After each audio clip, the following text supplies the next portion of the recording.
Magandang araw po sa inyong lahat. Narito na naman po tayo sa paglalahad ng isang natatanging kwentong kapupulutan ng aral at inspirasyon. Ito ay kwento ng 10 taong gulang na batang si Magno.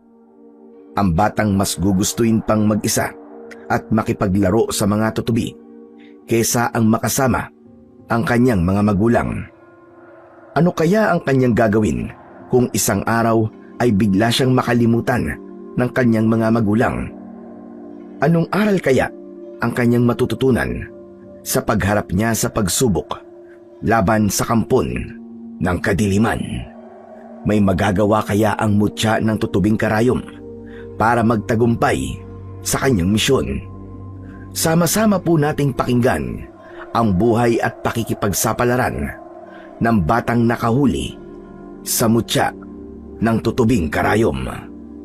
Ngunit bago ang lahat mga idol, huwag po nating kalimutan mag-subscribe at i-hit ang notification bell sa aking YouTube channel na The Voice Addict at Apong Isaak para sa mas marami pang makapigil hiningang kwentong aswang at katatakutan mula sa mundo ng kababalaghan. Umpisahan na po natin ang kwento. Ano na naman ba itong nababalitaan ko sa iyo, ha, Magno? Kanina ka pa raw hinahanap ng nanay mo. Hindi ka raw kumain ng tanghalian. Saan ka ba nagpupunta, ha? Hindi mo ba alam na marami ang nawawalang mga bata ngayon? Hindi ka ba natatakot na baka isang araw matsyempuan ka at ikaw naman ang sunod na mawala? Ba, sino po ba nagsabi sa inyo na nawawala ako, Tay? Palagi lang naman po akong tumatambay dun sa gubat eh. Hindi nga po ako nakikipagkaibigan dahil ayoko pong may masabi pa po kayo. Ano bang ginagawa mo sa gubat at halos maghapon kang nawala? Alam mo bang nakarating sa palengke nanay mo sa kakahanap sa'yo? Dahil ang akala niya ay kasama kita. Hindi ka nagpapaalam sa nanay mo eh. Teka, sandali lang. Ano nga ba kasi ang ginagawa mo ron sa gubat? Huwag mong sabihing naglalaro ka na naman ng mga tutubi ron. Ganun na nga po, Tay. Bakit po ba? Diyos ko namang bata ka, oo. Hindi ba't kabilin-bilinan ko sa'yo na huwag ka maglalaro ng mga tutubi sa gubat? Hindi ka ba natatakot na baka paglaruan ka rin ng mga masasamang elementong nakatira doon? Ay, nako talaga. Hindi ko na alam ang gagawin sa'yo, bata ka. Ay, nako. Pwede ka naman pumunta sa kung saan-saan eh. Basta hindi malayo sa bahay natin. Doon nga sa gubat na yun na wala mga bata eh. Doon ka pa talaga pumunta. Tay, ano na lang po ang gagawin ko? Lahat, bawal. Bawal dito, bawal doon. Bawal lahat. Bawal pumunta sa palengke, sa gubat, pati makipaglaro sa mga kasing edad ko, bawal din. Ay nako, hindi ko na po alam kung saan ako pupunta kung anong gagawin ko eh. Ano na lang po mangyayari sa buhay ko, Tay? Anak, ganito kasi yun. Nag-aalala lamang kami sa iyo. Ayaw namin ng nanay mo na may mangyaring masama sa iyo.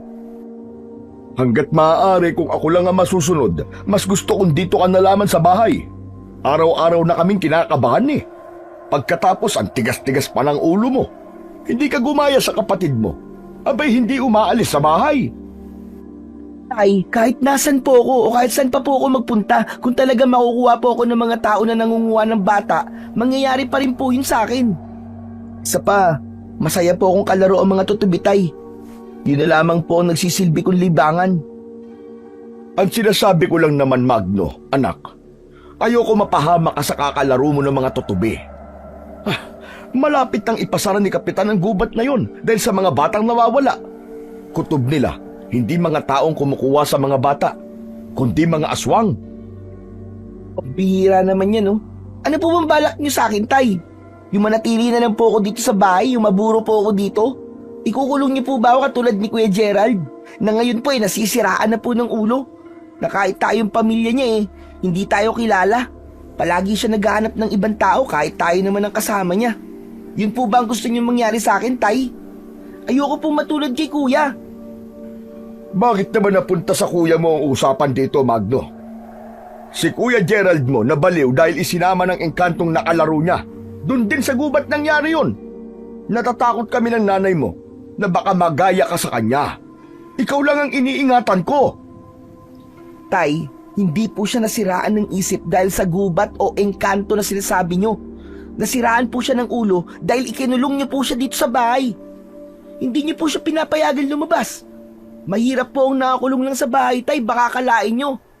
Nababaliw po ang taong parang bilanggo sa 4 na sulok ng silid. Ayoko po. Saka, hindi po ako naniniwalang may engkanto. Sinasabi niyo lang po yan para matakot akong pumunta sa gubat, di po ba? Magno, bakit ayaw mong makinig sa akin?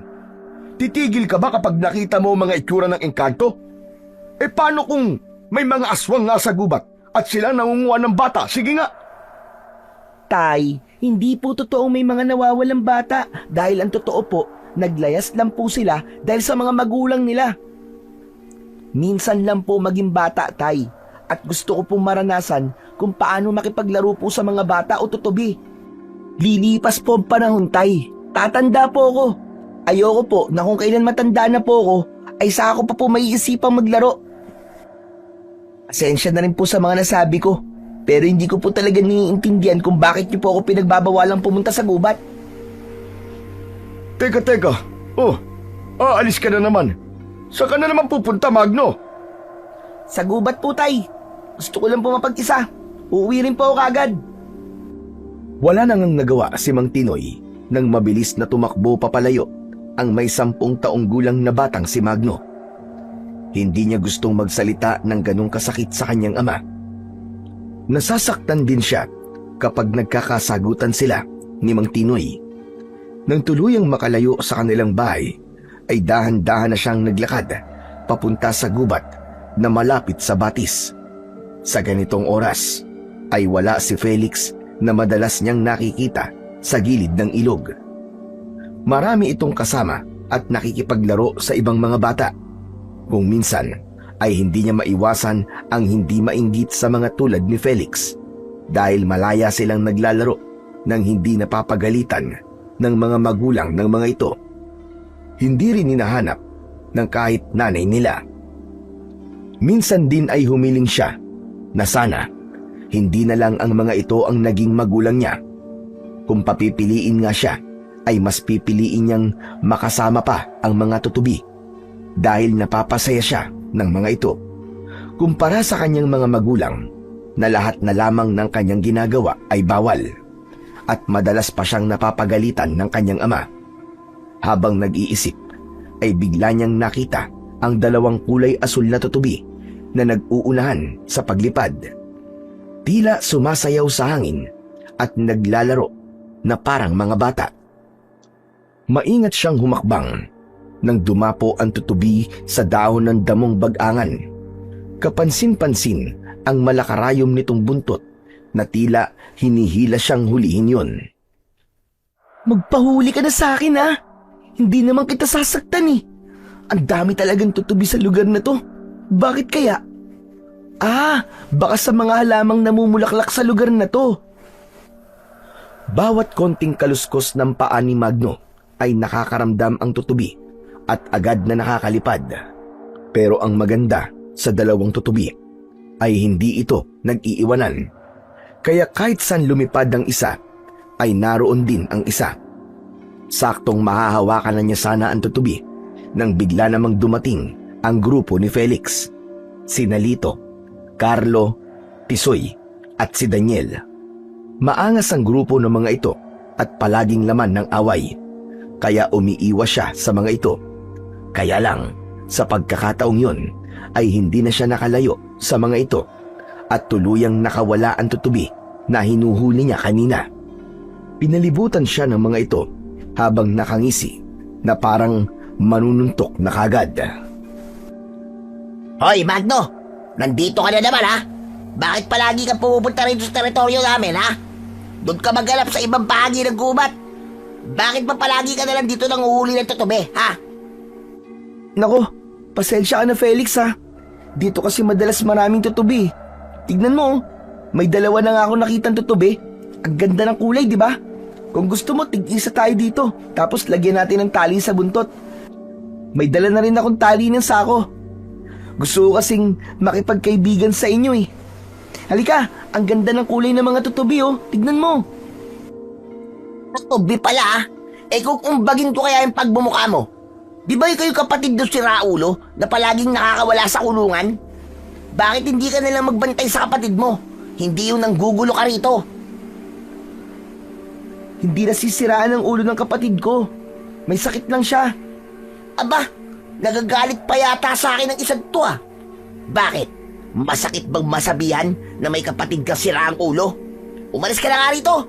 Baka hindi pa kita matansya eh. Masuntok ko yung bunganga mo. Sandali. Ano ba pinagtatalunan yung mga bata, ha? Gusto nyo ba sumama sa akin? Doon tayo sa bahay, marami mga tutuberon. Hindi na kayo mahihirapang manghuli. Hindi bali na lang po, tanda. Itong si Magno na lang po ang isama nyo. Total, pareho naman po kayo makasira ang ulo eh. Hehehe. Ano ka mo? Baka gusto nyong ipahabol ko kayo sa mga aswang sa gubat na to. Tanda, hindi mo kami matatakot. Mas nakakatakot pa nga ang itsura nyo eh. Mukha kayong hindi nagsisipilyo ng ngipin. Mukhang bulok at nangingitim na. Hehehe. Tatandaan ko sinabi mong yan, bata. Tatandaan ko yan. Hoy, grabe naman kayo. Huwag naman kayong ganyan magsalita sa matanda. Hindi na kayo nagbigay ng galang sa kanya. Isa ka pa. Hindi ba't gusto mo ang tutubi? Sandali, at kukuha lang ako ng kahoy. Patutunayan ko sa yung iba kong manghuli ng tutubi. Teka. Ano bang binabalak mo? Tigil lang mga iho. Manghuli kayo ng tutubi sa gubat. Lahat ng makita nyong insekto, patayin nyo na rin. Ako naman, ay aalis na rin. Saktong pagtalikod ng matanda ay bigla rin ang pagbundol ng kaba sa dibdib ni Magno. Lalo pa at nakita niyang dahan-dahang nilalapitan ni Felix ang kulay asul na tutubi habang nakataas ang patpat sa ere. Si Felix ang batang pinakaastig sa kanilang lugar. Marami itong mga kaibigan na kagaya nitong mahilig maglaro sa gubat. Siya lang ang bukod tanging malayo ang loob sa mga batang yun. Walang nakikipag-usap sa kanya dahil pinagagalitan ang mga ito ng kanyang ama. Ayaw ni Mang Tinoy na nakikipagkaibigan siya sa mga kagaya ni Felix dahil nga sa ugali na rin ng bata. Kaya palagi siyang mag-isang naglalaro. Pero ngayon, kasama ang 4 pa nitong mga kaibigan ay nakikipag-usap pa sa kanya. Ngunit hindi para makipagkaibigan, kundi bawalan siyang manguha ng mga tutubi sa tambayan ng mga ito. Ang gusto kasi ng mga ito ay suluhin ang marami ng mga insektong nandoon. Walang bakas ng takot ang mukha ng mga ito na palaging pumupunta sa gubat kahit na marami ang nawawalang mga bata roon. Malapit sa batis o ilog ang tirahan ng mga tutubi at doon lang siya nakakarami ng huli ng mga insekto at nagsisilbi niyang kalaro kapag mag-isa na siya. Iba ang saya kapag lumilipad na ang tutubi at may tangay pang tali nang mula sa hibla ng sako na sumasabay naman sa hangin. Kaya lang ang kasiyahang yon ay nawala nang hampasin ni Felix ang kulay asul na tutubi at nang hindi na to gumagalaw ay saka naman yon ibinigay sa kanya. O heto, kunin mo. Paliparin mo sa bibig ng tatay mo. Ang yabang-yabang. Sabihin ba naman kami na huwag kang lapitan? Ano siya, siniswerte? Kaya umalis ka na. Kapag naalala ko mga sinabi niya sa amin, kumukulo talaga ang dugo ko sa'yo. Kapag lumaki na ako, uunahin kong bugbugin ng tatay mo. Tandaan mo yan. Pasensya ka na, Felix ha. Pasensya. Malapit na ako mawala ng pasensya kapag hindi mo pa kinuha ang tutubig to. At pakiusap lang ha. Wag na wag ka nang babalik dito ha. Dahil sa susunod na makita pa kita rito, makakatikim ka na talaga sa akin ng maraming sipa at suntok sa muka. Naiintindihan mo ba ha, Magno? Dinuro-duro siya ni Felix sa kanyang noo gamit ang hintuturo nitong daliri. Nandidilat ang mga mata nitong gigil na nakatingin sa kanya. Ngunit mabuti na lamang at nakuha na niya ang tutubi sa kamay nito at hindi tuluyang nadurog sa palad ng bata. Kahit naman pinaglalaruan niya ang mga tutubi, ay hindi naman niya gugustuing masaktan ang insektong nagpapasaya sa kanya. Umatras siya ng paghakbang palayo kay Felix. Ikinulong niya ng maingat ang tutubi sa kanyang palad at ipinagdasal na lamang niya na sana ay buhay pa ito. Binaybay na lamang niya ang gilid ng maliit na ilog para makahanap ng ibang lugar na pagtatambayan. Iiwas na lang muna siya sa pangkat ni Felix para wala ng gulo. Sa isip niya ay kasalanan yun ng kanyang ama dahil sa madalas nitong pagbabanta kay Felix. Tuluyan na siyang nawalan ng mga kaibigan. Sa isang putol na sanga sa gilid ng batis sa tapat ng mababaw na tubig, nagpahinga siya at naupo habang tanaw ang ilog. Sa kanya maingat na binuksan ang kanyang palad. Agad niyang tinignan ang katawan ng tutubi. Hindi na yon gumagalaw at nawalan ng paa dahil sa malakas na hampas ng sanga ni Felix. Kinalog-kalog niya yon sa kanyang kamay, saka inihipan. Umasa siyang mabubuhay pa yon. Subalit kahit na anong gawin niya, ay hindi na talaga yon gumagalaw. Pumatak ang kanyang luha mula sa kanyang mga mata at pakiramdam niya ay kasalanan niya. Lihim siyang nagalit kay Felix. Hindi niya matanggap na nagagawa nitong patayin ang insektong walang kalaban-laban. Matagal siyang nakatingin sa lagaslas ng ilog habang malungkot ang mga mata na pinakikiramdaman ang kamay. Bigla siyang nakaramdam ng tila karayom na bumaon sa kanyang palad. Napaigtad siya sa sakit. Nang tignan niya yun, ay nakita niyang buhay ang tutubi at binabauna na siya ng karayom sa kanyang palad. Nanggaling ang karayom sa buntot nito, kaya sobra niyang ipinagtataka kung paanong nangyari yun. Hindi siya kagad nakapagsalita. Nanlalaki ang kanyang mga mata at naparalisa ang kanyang katawan. Para bang may malakas na enerhiyang nagpahinto sa daloy ng kanyang dugo. Nahirapan siyang huminga, para bang unti-unti siyang nilalason. Diyos ko! Ano to? Anong nangyayari sa akin? Napatingala siya sa langit habang ang sikat ng araw ay parang nakatutok sa kanyang muka. Nararamdaman niya ang kirot sa kanyang ugat na para bang may libo-libong karayom ang dumadaloy sa kanyang dugo. Kasunod, ang pag-iinit ng kanyang buong katawan, pati na ang pagtulo ng kanyang laway sa bibig. Nanatili siyang nakaupo habang ang tutubi ay nanatiling nasa palad niya. Mata at bibig lang niya ang kanyang naigagalaw habang nakatingala pa rin sa langit. Bigla ang pagbundol ng kaba sa kanyang dibdib at pakiramdam niya ay huminto ang tibok ng kanyang puso. Kasabay ng pagbagsak niya sa lupa, tuluyang dumilim ang kanyang paningin at hindi niya na napigilan ang pamimigat ng talukap sa kanyang mga mata. Dahan-dahang iminulat ni Magno ang kanyang mga mata, ngunit halos walang nagbago, maliban na lamang sa pananakit ng kanyang katawan at kamay. Isang manipis na bahid ng liwanag lamang ang lumusot sa makapal na mga daon sa itaas. Tumatama yon sa kanyang muka, kaya alam niyang liwanag yon mula sa bilog na buwan. Ang malamig na simoy ng hangin ay nagdadala ng bango sa basan lupa at lumot. Parang hinahaplos ang kanyang balat habang nanginginig sa takot. Diyos ko! Ano nangyari sa akin? Matagal ako nakatulog. Teka, nandito pa rin ang tutubi sa kamay ko at nakatulog din siya. Saka, may karayom na nakalitaw sa buntot ng tutubi. Isang nagliliwanag na karayom. Ano to? Anong klaseng nilalang ang tutubing to? Napilitan siyang bumangon. Pilit hinahanap ang direksyon sa gitna ng kadiliman. Pinakikiramdaman niya ang paligid dahil sa pakiwari niya ay merong nilalang na nakatingin sa kanyang kinatatayuan. Napatayo siya ng tuwid. Sa bawat takbang Ang lupa ay tila bumubulong sa kanya. Nagsipagtaasan ang mga balahibo niya sa katawan. Habang punong-puno ng pag-aalala ang kanyang dibdib, paniguradong sa mga sandaling yun ay nag-aalala na sa kanya ang kanyang mga magulang.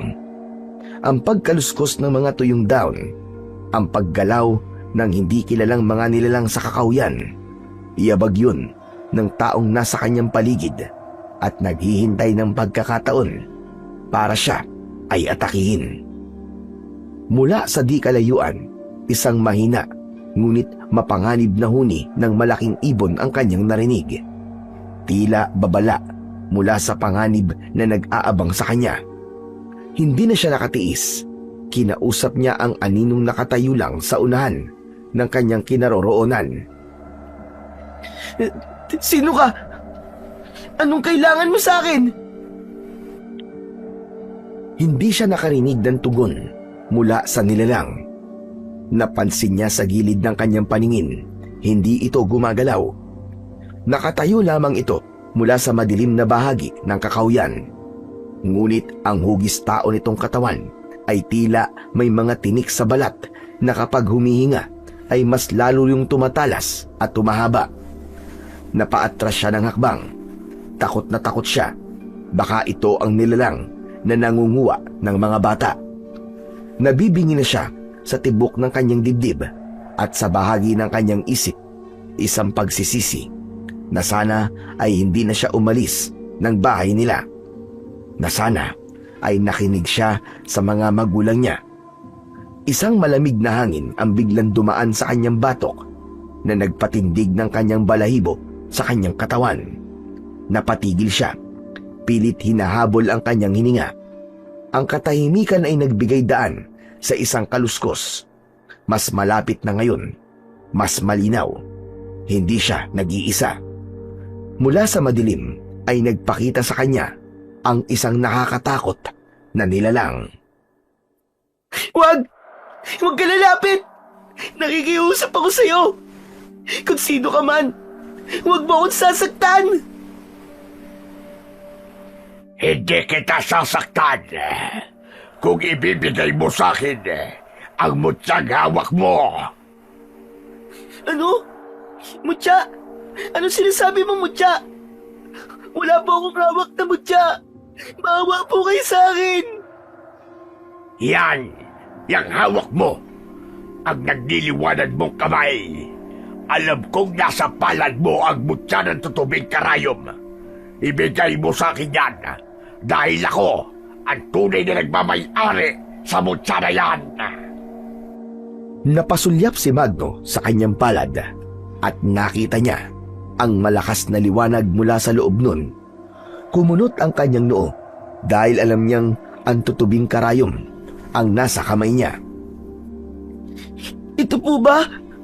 Ito po ba sinasabi niyong mutya? Hindi! Hindi ko ito ibibigay sa'yo! Hindi ko po kayo kilala! Kaya wag po kayo lalapit! Huwag niyo po akong sasaktan! Humakbang pasulong ang nilalang. Sakto yun sa tapat ng liwanag ng sikat ng buwan, habang may gumagalaw na anino ng dahon na tumatama sa balat nito. Kitang-kita niya ang itsura nito. Ang balat nito ay maputlang mapusyaw, kumikislap sa bahagyan liwanag na naaaninag mula sa puwang ng mga dahon sa itaas. Ang mga mata, walang itim, puno ng matinding galit, tila nagbabagang apoy na handang lumapa ng tao. Ang mahaba at matutulis na kuko nito sa daliri ay bahagyang nakataas. Nakalitaw rin ang kulay pula at malalagari nitong mga ngipin. Saktong pagsugod nito sa kinatatayuan niya, ang pagtakbo naman niya palayo rito. Malalaki ang hakbang ng kanyang mga paa na sumugod sa madilim at masukal na kagubatan, habang panay ang sigaw niya sa paghingi ng tulong sa mga taong makakarinig sa kanya. Tulong! Tulungan niyo po ako! Saklolo! Tulong! Humahampas sa kanyang muka ang malakas na hangin, habang ang aswang ay patuloy na humahabol sa kanya. Mataas itong tatalon, at nagmistula siyang hindi nakaalis sa lugar dahil sa bilis ng aswang. Maya-maya pa ay lumundag ito ng mataas at pasadsad na bumagsak sa lupa sa kanyang unahang daan.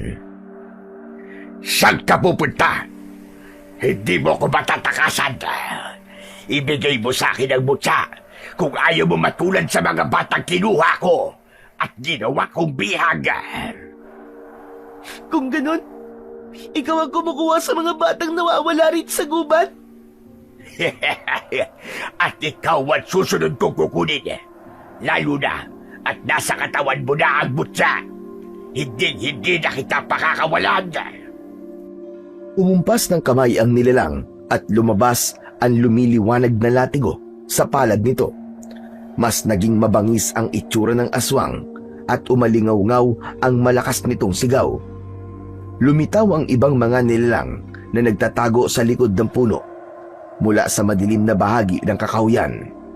Napaatras siya ng hakbang habang hindi inaalis ang tingin sa 5 aswang na nakatayo sa kanyang harapan. Sige mga alagad, kunin niyo siya. Dalhin niyo sa sakuta natin. Pahirapan at huwag titigilan hanggat hindi nakukuha ang mutyang nasa palad niya. Wag! Huwag kayo lalapit! Lumayo kayo sa akin! Umalis kayo! Umangil ang mga itong dahan-dahan na lumalapit sa kanyang kinatatayuan. Hindi niya alam ang kanyang gagawin dahil napapalibutan na siya ng mga aswang.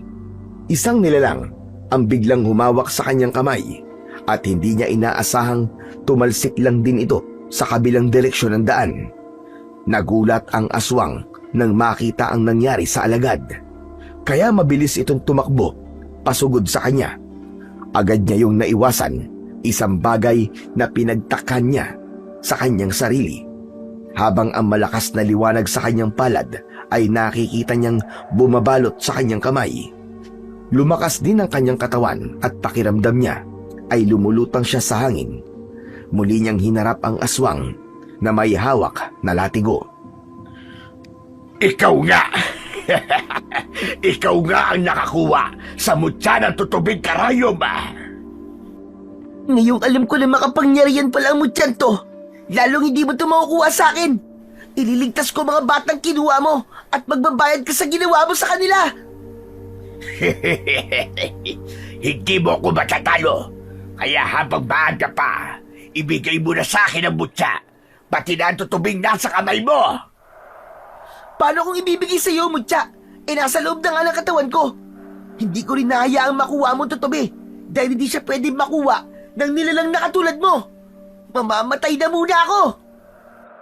Hinagupit ng nilalang ang latigo sa lupa at pinuntirya ang leeg ni Magno. Pumulupot yon sa kanyang leeg. Umikot siya at agad ding nakawala sa tali ng latigo. Isang mabilis na hampas ulit ng latigo ang nagtatangkang sumakal muli sa kanyang leeg. Ngunit sa isang iglap, gamit ang liksi at bilis, iniwasan niya ito kasunod ang malalakas na sipa sa kalaban. Ang labanan ay tumindi. Bumabalot ang sipa na parang kidlat. Nakita niyang dumugo ang labi ng aswang, kaya mas lalo itong nagalit habang ang mga kasama nito ay umatras na at iniwan ang kanilang pinuno nang dahil sa labis na takot. Ang bawat paggalaw ni Magno ay may lakas na babasag sa katawan ng tatamaan ng kanyang kamao. Hindi niya alam kung paano niyang nagagawa yon. At sa isang mabilis na pagtalon, inihulog niya ang isang matinding sipa pababa. Tumama ang kanyang tuhod sa tiyan ng nakahigang aswang. Napaigik ito dahil sa sobrang sakit. Pilit na dinudurog ang depensa ng kalaban. Nahawakan niya ang latigo at ipinilupot yon sa leeg ng kalaban. Ngunit naglaho ito at nag-iwan ng isang bunga ng puno ng kahoy. Hindi yun pamilyar sa kanyang paningin. Sinipat niya ang bunga na hugis bilog na may magaspang na balat. Hindi yun makikita sa gubat, kaya dala ng pagtataka, isinilid na lamang niya yon sa kanyang bulsa at inilinga-linga ang paningin sa paligid. Nawala ang halimaw na nakalaban niya.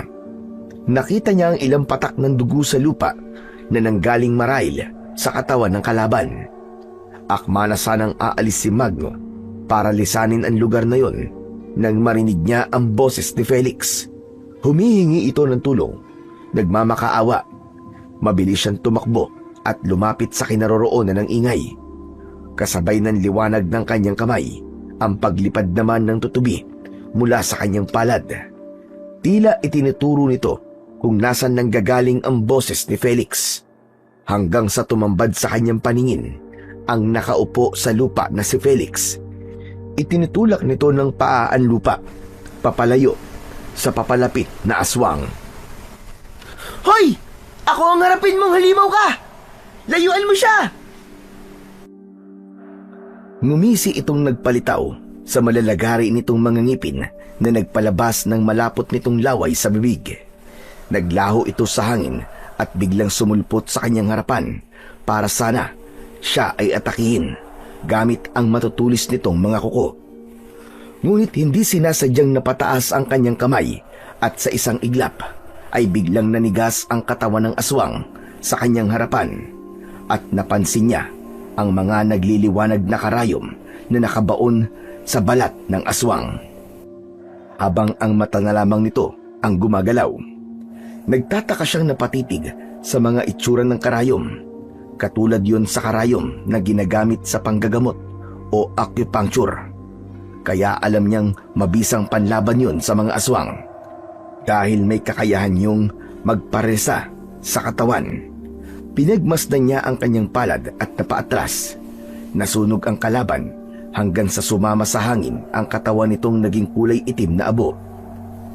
Napalapit sa kanyang kinatatayuan ang takot na si Felix.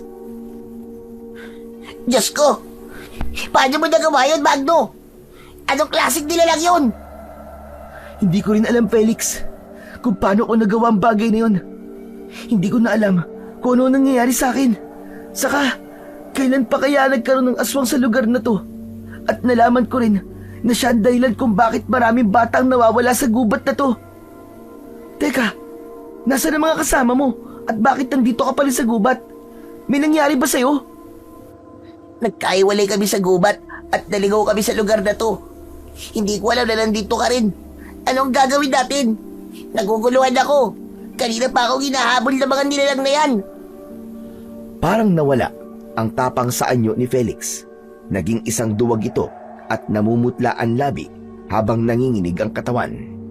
Panay naman ang tingin niya sa kanyang kamay dahil hindi pa rin niya naiintindihan kung ano ba ang talagang nangyayari sa kanya. Magno, maraming nga palang salamat sa pagkakaligtas mo sa akin.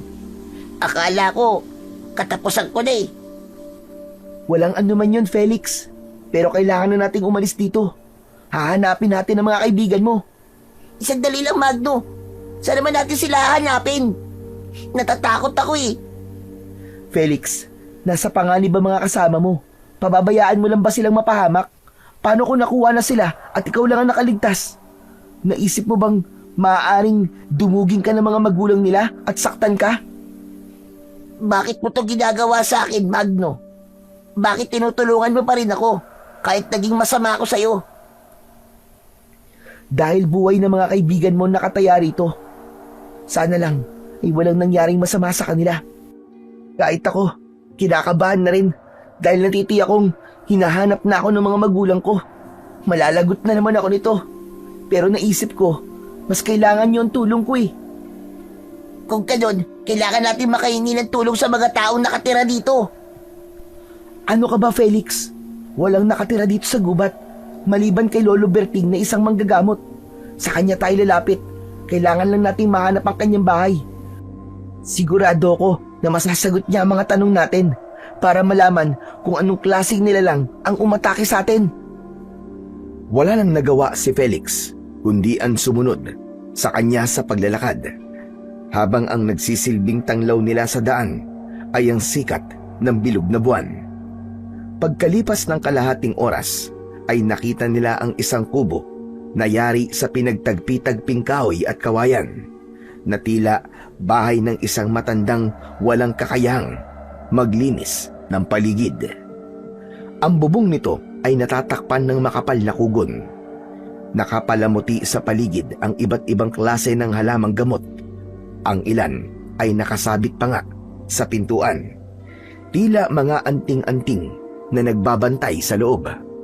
Dahan-dahan siyang lumapit habang si Felix naman ay maririnig ang hingal sa bibig. Hindi nawawala ang takot nito.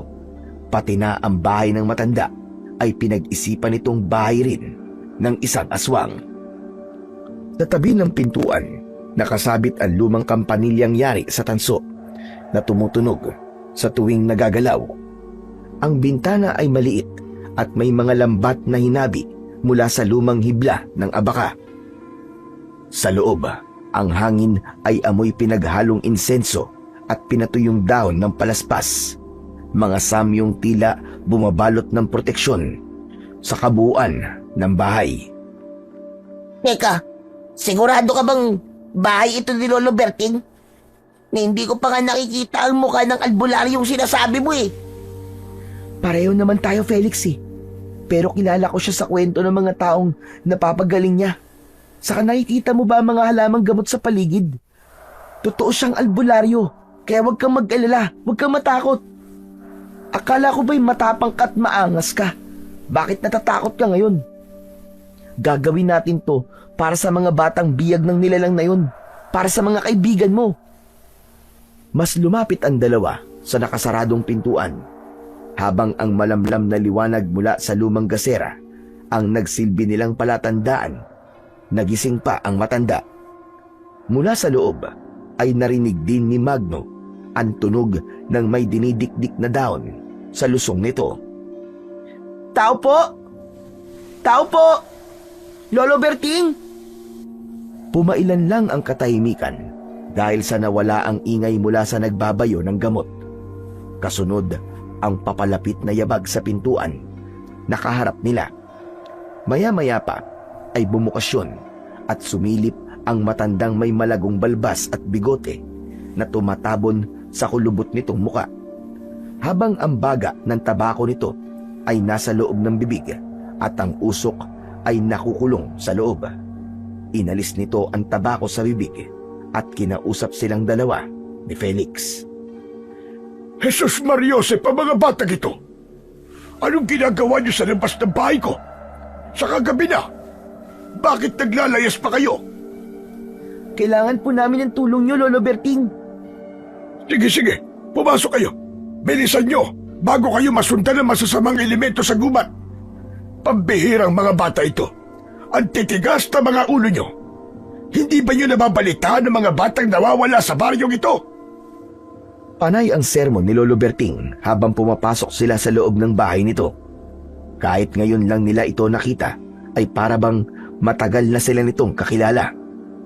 Nakita ni Magno ang ilang mga sandatang nakasabit sa dingding na gawa sa sawaling kawayan.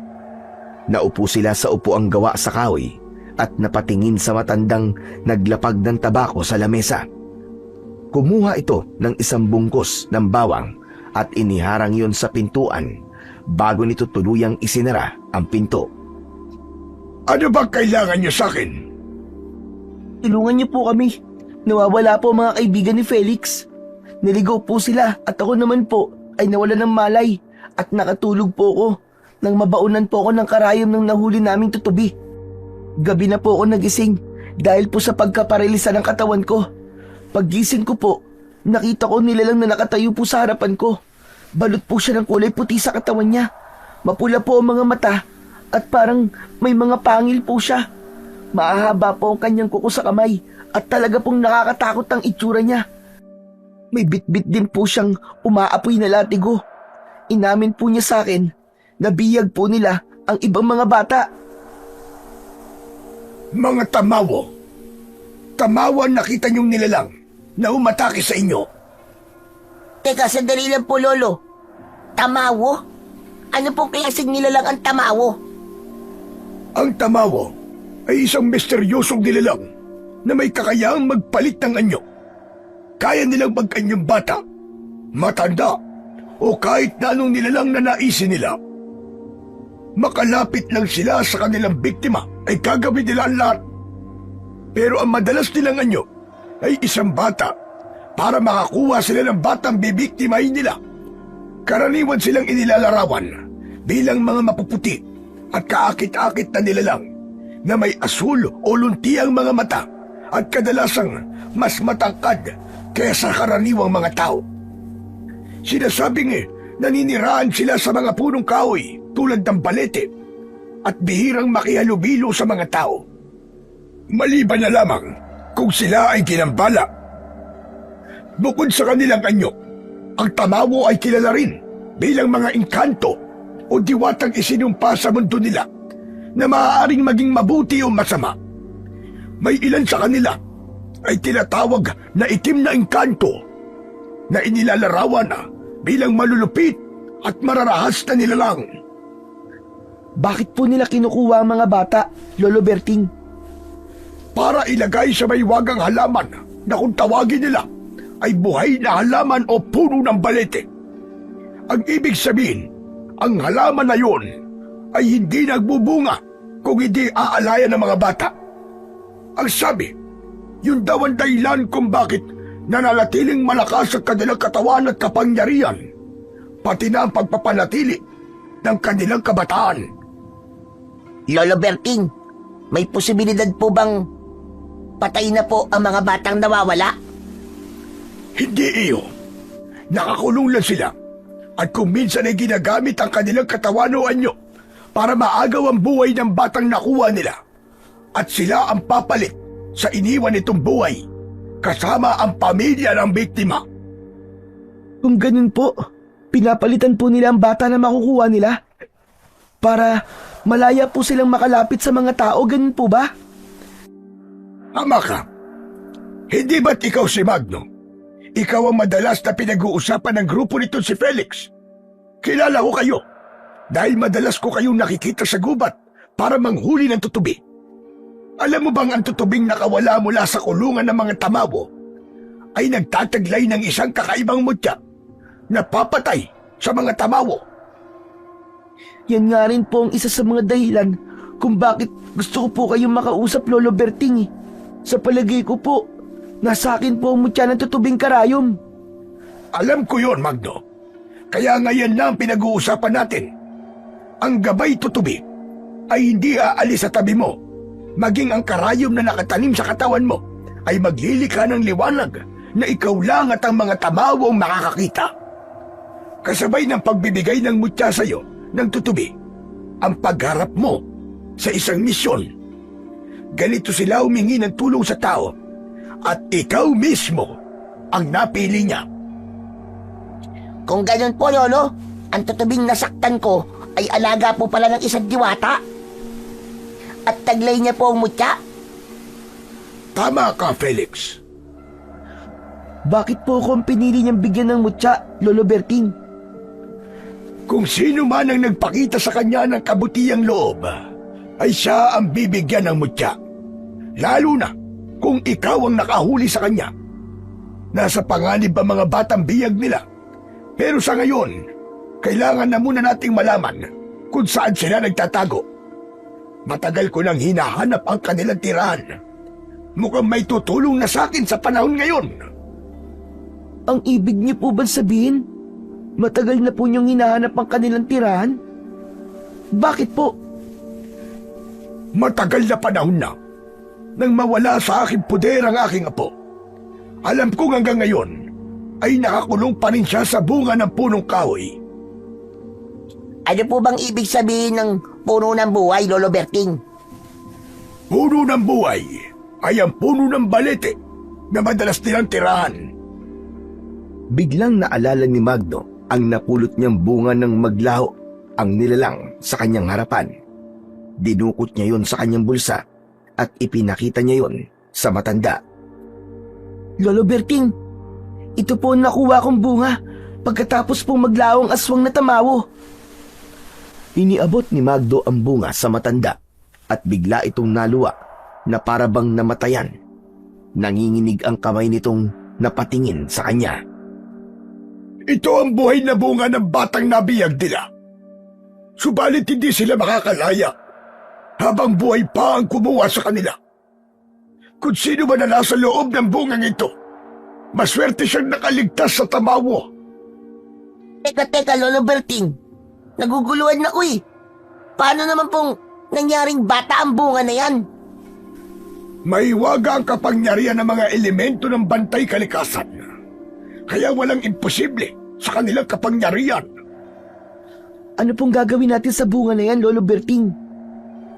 Dalhin na muna niyo ito sa bahay mo, Magno.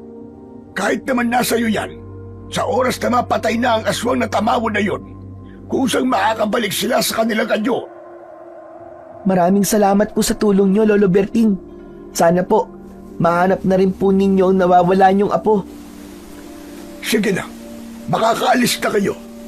Gagabayan kayo ng tutubi sa daan at siya ang magsasabi sa inyo kung may tamawo sa paligid o wala. Sa susunod, ay huwag niyo nang paglalaruan ng mga tutubi. Dahil sa kabila ng kalupitan niyo sa kanila, mas pinili pa rin nila maging mabuti sa inyo. Yun ang taglay ng kapangyarihan ng mutya. Kaya kahit naging masama sa iyo si Felix, ay pinili mo pa rin siyang tulungan. Yan ang isa sa ugaling binago niya sa iyo. Pagkatapos magpaalam sa matanda, ay naglakad na sila papunta sa kanilang bahay. Nabigo silang mahanap ang mga batang kasama ni Felix. Samantalang habang naglalakad, ay hindi maiwasan ni Magno ang hindi kabahan. Lalo pa at alam niyang mapapagalitan na naman siya ng kanyang ama. Sinamahan siya ni Felix hanggang sa kanilang bahay dahil malapit na din naman ang bahay nito sa kanila. Nandito na tayo. Bukas na lang tayo maghanap sa mga kaibigan ko. Kailangan malaman to ni Kapitan at ng mga magulang natin. Teka, bakit para yatang walang tao sa inyo? Ang tahimik eh. Baka naman umalis sila para hanapin ako. Diyos ko, lagot na talaga. Mukhang nagkakamali ka, Magno. Nandiyan ang tsinelas ng mga magulang mo, tignan mo. Teka, bakit kaya parang hindi man lang nila ako hinanap? Bumundol ang kaba sa dibdib ni Magno nang mapansin ang kakaibang katahimikan ng bahay. Kaya naman, hindi siya iniwan ni Felix. Nag-aalala itong baka may nangyaring masama sa magulang ni Magno. Ay, Nay, Teka, huwag ka muna mag-isip ng masama. Mukha namang may tao sa loob ah. Pero, bakit parang hindi sila nag-aalala sa'yo? Imposible namang baliwalain ka namang Tinoy. Dahil madalas niya kaming pagalitan kapag hindi ka nila nahahanap. Tuluyan nang pumasok sa loob ng bahay si Magno. Naririnig niya ang tunog ng plato sa kusina. Parang mga naghahapunan ang mga ito. Diretso siyang pumasok sa loob kasama si Felix. Tay, Nay, nandito na po ako. Napatayo ng mabilis ang kanyang ina at bumakas sa mukha ni Aling Sena ang pag-aalala. Napatingin ito sa blankong ekspresyon ng muka ni Mang Tinoy. Tila nagtataka ang mga ito sa biglang pagpasok niya. Tay, patawad po kung hindi ko po kayo pinakinggan at umalis po ako nang hindi nagpapaalam sa inyo ng maayos. Hindi na po ako susuway sa inyo, Tay, pangako po. Makikinig na po ako sa mga sinasabi niyo sa akin. Teka. Sino ka bang bata ka? Anong ginagawa mo sa pamamahay ko? Naku, masama to. Hindi ka nila nakikilala, Magno. Paano nangyari yun? Sino kayo? Bakit basta na lamang kayo pumapasok sa bahay ng may bahay, ha? Tay, ako po to si Magno. Anak niyo po ko. Nay, ako po to. Ano po nangyayari sa inyo? Pasensya na, pero wala kaming anak ni Sena. Ang anak namin ay matagal ng patay. Kaya umalis na kayo. Siguro ay mga magnanakaw kayo, no? Tay naman, hindi po. Tay, ano po ba nangyayari sa inyo? Anak niyo nga po ako po si Magno.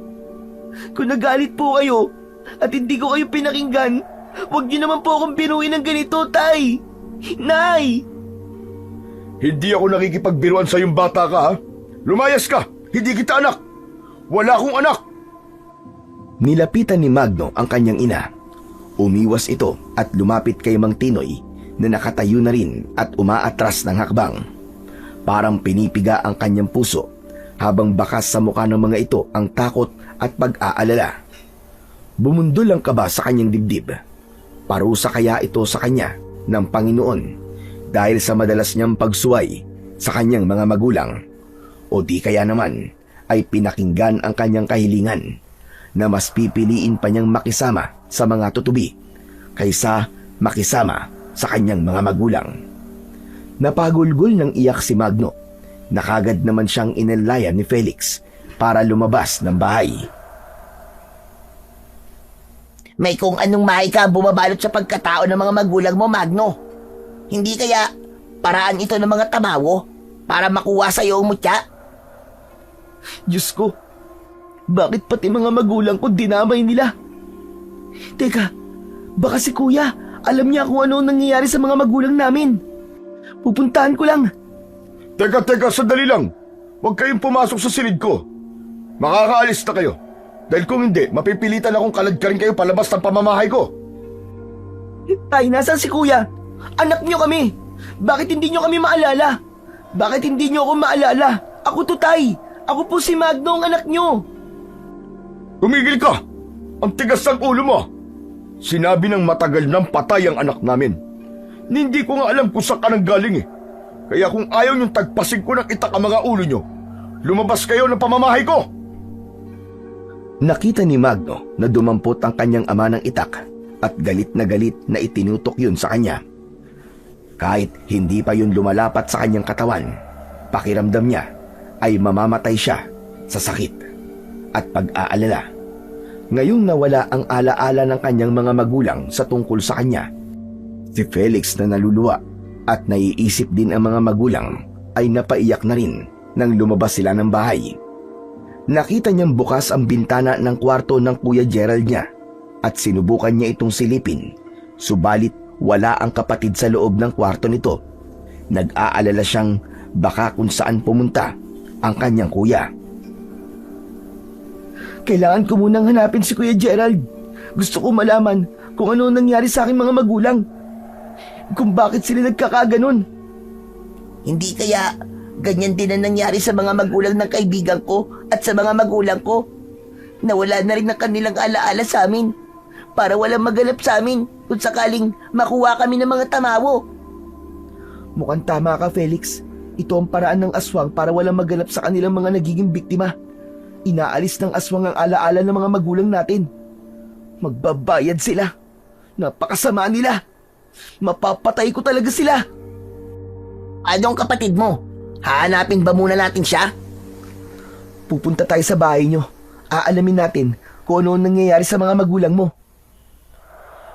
Natigilan silang dalawa ni Felix nang biglang may magsalita sa kanilang likuran, kasabay ng paglitaw ng liwanag sa kanyang kamay, pati sa tutubing lumabas sa kanyang palad. Huwag na kayong mag-aksaya ng oras. Hindi na kayo maaalala ng mga magulang ninyo, maging ng mga taong nakatira sa baryong ito. Kayong dalawa lamang ang magkakilala rito. Kaya ibigay mo na sa akin ang mutya at ibabalik ko sa iyo ang alaala ng mga magulang nyo. Magno, ginamitan niyo ng kapangyarihan ng mga magulang natin. Ibigay mo na sa akin ang mutya. Akin na, kailangan ko ang mutya para sa mga magulang ko. Tumigil ka, Felix! Hindi mo ba alam na nililinlang lang niya tayo? Kapag nakuha niya ang mutya, hindi siya tutupad sa pinag-usapan. At saka huwag ka magtitiwala sa isang halimaw. Magtitiwala ka ba, Felix, sa batang yan? Hindi totoo ang pinapakita niya sa'yo. Mga magulang lang niya ang ililigtas niya. Kaya kung ako sa'yo, ang gawin mo sa kanya ang mutya. Huliin mo tutubing gabay. Tutali, ikaw naman ang totoong nakahuli dyan, hindi ba? Pati yun, alam mo, kung ganun, isa sa mga kaibigan ni Felix ang nagpanggap na bata para makasama sa kanya at malaman mo ang mga buhay namin. Hayop ka! Ibalik mo ang mga magulang namin! Kagaya na sinabi ko, mutya ng tutubing karayom lang ang kailangan ko. Dapat pa nga ay maging masaya ka pa sa mga nangyari. Hindi ba't isa ito sa mga naging kahilingan mo? Hayop ka! Pati yun ay ginamit mo para makuha ang mga magulang ko! Nakangisi itong hinagupit ang latigo sa lupa. Ipinakita nito ang kapangyarihang maglaho at maging isang kulay itim na usok sa hangin, habang si Felix ay panayang agaw sa kanya ng mutya. Desperado itong kunin ang mutya sa palad niya. Akin na yan, Magno! Parang awa mo na! Kailangan kong iligtas sa mga magulang ko! Ibigay mo na sa akin ang mutya! Tumigil ka, Felix! Mag-isip ka mabuti! Niloloko ka lang niya! Pinag-aaway lang niya tayo! Kailangan ko siyang patayin! Babawiin ko ang mga magulang ko! Pareho natin silang ililigtas! Subalit naramdaman ni Magno na agresibo si Felix na agawin sa kanya ang mutya. Tila nawawala ito sa sarili at binalot ng kapangyarihang labanan siya. Ang galit na namuo sa kanilang mga mata ay tila apoy na nagbabaga, handang lumamon ng tao sa sinumang humarang. Nagpalitan sila ng suntok. 1, 2, 3. Walang bumibitaw. Nagpambuno silang dalawa ni Felix hanggang sa magpagulong-gulong sila sa lupa. Walang kaalam-alam si Felix na hindi na makukuha ang mutya sa katawan ni Magno. Naririnig ang tunog ng mga paa nilang dumudulas sa alikabok ng lupa, habang pilit nilang iniiwasan ang bawat suntok ng bawat isa. Tinamaan siya ng kamao ni Felix sa kanyang muka, habang pigil niyang lumabas ang kanyang kapangyarihan. Dahil kung papatulan niya ito, ay baka mapatay lang niya si Felix. Pero dahil nasaktan siya, sinubukan niyang gumanti sa bawat natatanggap niyang dagok mula rito. Ang panggigigil sa kanyang galaw, tila hindi pa sapat ang mga salitang binibitiwan nito bago mag-init ang sagupaan. Unti-unti silang napagod, hingal na hingal, ngunit nananatili ang alab ng galit sa dibdib. Walang gustong magpatalo, habang ang alagad ng nilalang ng tamawo ay isa-isa nang lumitaw para umatake sa kanila. Akmang muling susugod si Felix sa kanya nang pigilan niya na ito habang nakaharap sa mga tamawong nakatayo sa kanilang harapan. Tama na, Felix! Tama na! Ano ba? Hindi dapat tayo nag-aaway para sa mutya. Hindi mo makukuha ang mutya sa akin dahil nakabaon na sa kamay ko. Ang tamaw lang ang may kakayahang bumawi nito sa akin. Sila ang totoong kalaban. Sa kanila mo gamitin ang tapang mo. Pareho lamang tayo mawawalan ng magulang. Pero hindi ako magpapauto sa kanila. Hindi ko sa kanila ibibigay ang mutya. Pero paano mga magulang ko? Pababayaan na lang ba natin sila magkaganyan? Hindi ko hahayaan yon dahil ililigtas ko sila. Magtiwala ka lamang sa akin, Felix. Saktong pagharap nila sa mga tamawo, ang pagbalandra naman ni Felix sa dingding ng bahay ni Magno. Kumilos si Magno para labanan ng tamawo na nanakit kay Felix. Pinalabas niya sa kanyang palad ang mga nagliliwanag na karayom na tanging sila lamang ng mga aswang ang nakakakita. Hindi na iwasan ng aswang ang paglipad ng daan-daang karayom at bumaon yun sa balat nito. Nasunog ang katawan ng aswang. Pagkatapos ay bumalik ang mga karayom sa kanyang kamay, kasunod ng pagsirko niya sa ere. Dumiretso ang pagpatak niya sa tamawong magtatangka sanang maglaho. Tinamaan niya ito ng sipa sa sikmura at bumagsak ito sa lupa. Nilapitan niya ito habang hawak ang kamay nito. Para sa oras na maglaho ito, ay makakasama siya kung saan man ito pupunta. Ngunit naramdaman niyang may tumamang sipa sa kanyang likuran, kaya nabitiwan niya ang tamawo at bumagsak siya sa lupa. Nakita niya ang isang aswang na nakangising lumalapit sa kanya. Mabilis siyang tumayo para harapin ang halimaw. Sumugod ang tamawo, naglaho ito sa ere at lumitaw sa kanyang likuran.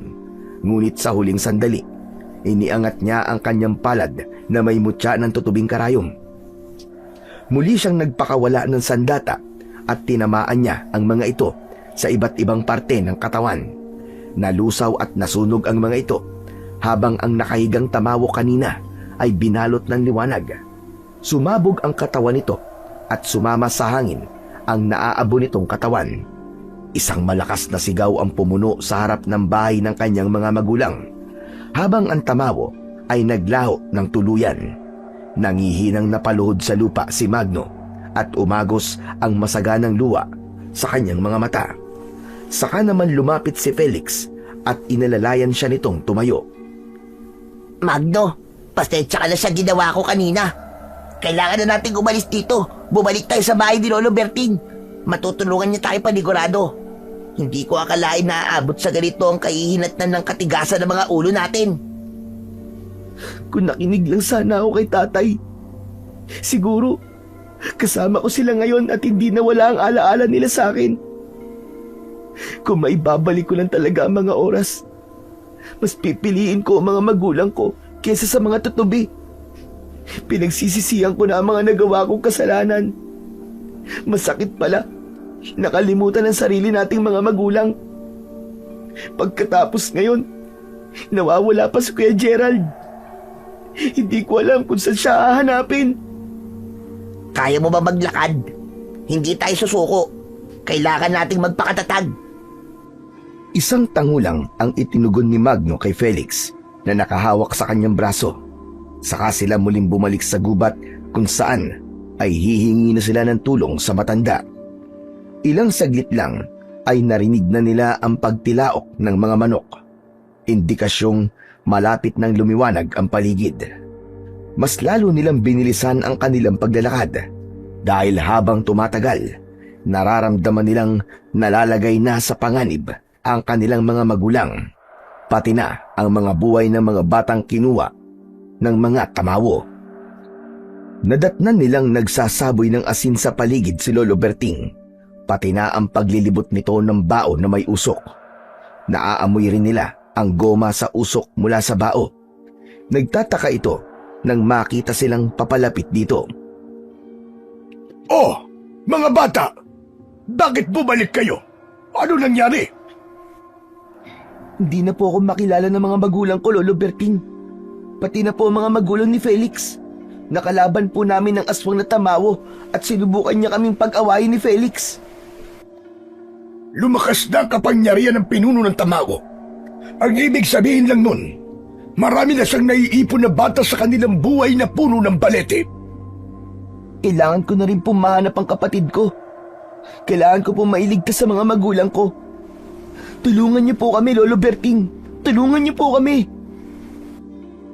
Tumama kayo sa akin mamayang pagsikat ng araw. Pupunta tayo sa pusod ng kagubatan upang hanapin ang kanilang tirahan. Panahon na para sila naman ang ating guluhin. Pero Lolo, kayo na po nagsabing malakas po ang kapangyarihan ng pinuno ng tamawo. Paano po namin sila lalabanan? Si Magno lang po may taglay na kapangyarihan eh. Malaki ang maitutulong mo sa amin, Felix. Dahil ikaw ang kukuha sa mga bunga na nakalawit sa puno ng balete. Pagsamasamahin mo sila sa basket na ibibigay ko sa iyo, habang kaming dalawa naman ni Magno ang haharap sa mga aswang. Hindi pa lubos na napapalabas ni Magno kapangyarihan ng mutya. Kaya sa oras na magkaharap muli sila ng kalaban, masusubok ang kanyang lakas at mapapalabas niya ang tunay at ganap na kapangyarihan ng mutya. Bukod po pala sa karayom, ay may iba pa pong taglay ang mutya ng tutubing karayom? Tama ka. Kailangan mong humuli ulit ng maraming tutubing gabay sa mutya mo. Gagamitin natin sila para malaman natin kung saan sila nagtatago at kung sino ang nagkukunwari sa harap natin. Nakahanda na po ako, Lolo Berting. Hindi naman po mahirap pulihin ang tutubi dahil lumalabas po siya sa tuwing lumilitaw po ang kapangyarihan ko. Hindi ang tutubing gabay ang tinutukoy ko, Magdo, kundi isa pang tutubi na gagamitin natin panggabay sa pagpunta natin sa pusod ng kagubatan. Susunod siya sa utos mo at ituturing kanyang amo, pero dapat may hawak kang tali mula sa ibla ng sako dahil yun ang magsisilbing tali mo sa kanila para mapasunod ang tutubi sa lahat ng iisipin mong gagawin. Sa oras na magpalit ng anyo ang tamawo at gamitin ang mukha ng malalapit sa buhay mo, hindi sila makakapagtago sa kapangyarihan ng mutyang tutubi na may tali. Mawawala ang bisa ng kanilang pagpapalit ng anyo sa sandaling lapitan sila ng mga ito. Pambira! Ngayon lang po ako nakarinig ng ganyang tutubi ah. Pinaglalaruan lang po namin ng insektong yun eh. Tapos, ang laking tulong po pala sa amin pagdating sa oras na ganito. Kaya hindi kayo dapat nananakit ng tutubi at paglalaruan yon para lamang mapasaya kayo. Sa pagkakataong ito, manguhuli kayo ng tutubi para labanan ang pinuno ng mga tamawo, hindi para maglaro. Saglit na napaisip si Magno. Naalala niya ang kapatid niyang si Gerald. Maya-maya pa ay napadako ang kanyang paningin sa lumang larawan ng isang babae at isang batang ang tingin niya ay 5 taong gulang pa lamang. Napansin naman ni Lolo Berting na doon siya nakatingin. Siya ang nawawala kong apo. 10 taon nang nakakalipas magmula nang mawala siya sa akin. Kung buhay man siya ngayon, o di kaya ikasama ko siya, marahil binatilyo na siya. Hindi pa naman po niyo siguradong patay na siya, Lolo, di ba? Naniniwala po akong magkikita po ulit kayo ng apo niyo. Kahit na binata na siya, makikilala ko pa rin siya dahil kamukha siya ng kanyang ina. Diyos ko, namatay ang anak ko dahil hindi nito matanggap ang pagkawala ng apo ko. Bumakas ang lungkot sa mga mata ng matanda, habang ang paningin naman ni Magno ay hindi inaalis sa batang kalong ng babae. Parang nakita na niya ang mukha na yon at hindi lang niya maalala kung saan niya nakita. Kaya malakas ang paniniwala niyang buhay pa ang apo ni Lolo Berting. Tara na, kailangan na nating umalis. Malayo ang pusod ng gubat sa bahay ko at baka abutin tayo na maghapon sa paglalakad. Inihanda na muna nila ang mga kakailanganin sa pagpunta sa pusod ng kagubatan para doon din manghuli ng mga tutubing alaga ng mga diwata. Hindi naging madali ang unang pagpunta nila sa lugar dahil kailangan nilang akyatin ang matatarik na bundok para makatawid sa kabilang burol na sinasabing pusod ng kagubatan. Pasado 4:00 ng hapon nang marating nila ang malawak na kaparangan o damuhan. Halos napapalibutan ang mga ito ng nagtataasang mga puno. Napahanga ang dalawa sa nakitang ganda ng tanawin. Maraming lumilipad na paru-paro at tutubing merong iba't ibang mga kulay. Sige na, simulan mo ng manghuli ng mga tutubi. Iwasan mo masaktan sila, Magno. Makikilala ka naman nila sa pamamagitan ng liwanag sa kamay mo. Pero bago yon, kailangan mo pa ring paghirapan ng paghuli sa kanila. Ikaw naman, Felix. Nakahanda na ba mga gagamitin mo sa mga tutubi? Opo, Lolo. Handang-handa na po to. Simulan mo na ang panghuhuli sa mga tutubing karayom, Magno. Sige na. Humanda na si Magno para sa gagawing paghuli sa mga tutubi. Agaw pansin ang mataba at kulay asul na tutubi. Nilapitan niya yon at habang naghahari ang katahimikan sa paligid, isang tutubi ang dahan-dahang lumilipad, tila sumasayaw sa hangin. Hinawakan niya ang isang daon at maraang iniangat ito na parabang isang pain upang makalapit sa tutubi. Sa sandaling lumapag ang tutubi sa mga daon, ay madali niya na lang yon mahawakan. Humugot ng malalim na hininga si Magno. Saka mabilis, ngunit maingat niyang inilapit ang kanyang mga daliri sa buntot ng insekto upang mahuli ito. Nang sa wakas ay nasa kanyang mga palad na ang tutubi, tinitigan niya ito ng may paghanga. Para siyang nakakita ng pag-asang mababawi na niya ang nawawalang alaala ng kanyang mga magulang. Si Felix ang naglagay ng tali sa buntot ng mga tutubing nahuli nila. Saka inusalan ni Lolo Berting ng isang orasyon. Sabay-sabay nila itong pinakawalan, dala ang mga tali mula sa hibla ng sako. Sinundan nila ang paglipad ng maraming tutubi na parabang alam na ng mga ito kung ano ang sadya nila. Tumakbo sila ng mabilis habang hindi inaalis ang paningin sa tutubing lumilipad at sumasabay sa hangin. Ilang minuto lang ang lumipas ay narating nila ang bukana ng isang yungib. Natagpuan ko na rin sa wakas ang tirahan nila. Makikita ko na ang aking apo. Hindi tayo maaaring sumugod, Lolo. Nakakapagduda po ang katahimikan sa paligid. Saka, pagmasdan niyo po mga tutubi, hindi sila pumapasok sa loob ng yungib. Nananatili lamang po sila sa puno ng balete. Hindi po kaya alam ng mga tamawo ang plano natin, Lolo Berting? Iba nga nararamdaman ko sa lugar na ito. Nakakapanindig ng balahibo ang naririnig kong tunog mula sa loob ng kuweba. Inipon ni Magno sa kanyang kamay ang buong lakas ng kanyang kapangyarihan. Ang nag-iisang gabay na tutubi ay muling nagpakita sa kanyang harapan. Ngunit sa pagkakataong yun ay bumalot ang liwanag nito sa buo niyang katawan. Nagkakaroon na ng bisa mo tiyang taglay mo. Magagawa mo ng mabawi ang apo ko, Magno. Naramdaman ni Magno ang pag-iinit ng bunga ng balete sa kanyang bulsa. Kaya ibinigay niya na muna yon sa matanda.